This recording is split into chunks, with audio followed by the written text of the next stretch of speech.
暴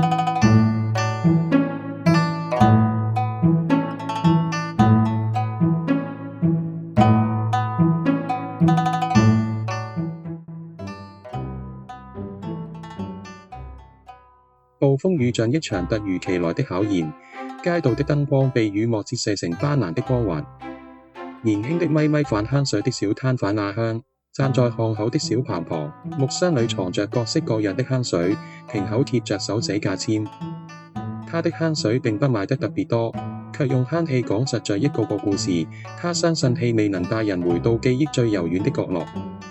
今晚的雨特別大，風也特別冷。他看着路過的行人，臉上多半被雨水打濕，眼神裏透出一種疲憊和倦意。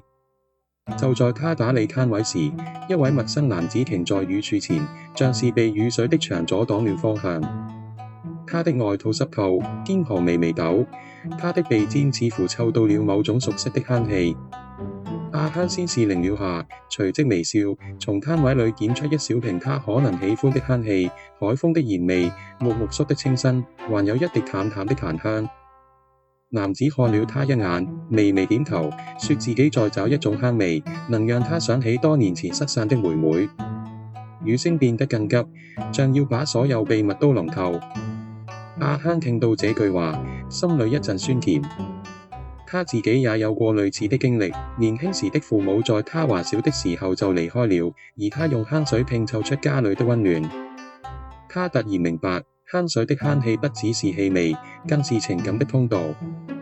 你可以試試這支二手的香水，混合了海風與松木的氣息，還有一點淡淡的雨水味，像是雨後的城市。他說，語氣帶着安撫的力量。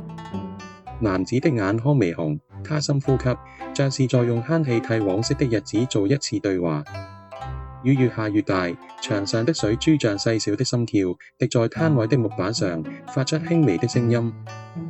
他告訴他，妹妹10年前被送到另一座城市讀書，平日裏他最想念的，就是他在清晨和夜晚發出的問候。收穫的第一步，是相信香氣也能把距離拉近。阿香把香水遞給他，並把攤位的雨傘往前拉了一點，讓他在雨中也能感到一絲溫暖。雨終於停了一點，天色開始放亮。陌生男子把香水帶走，臉上終於露出久違的微笑。他說或許明天他會再回來，告訴他香味帶給他的故事。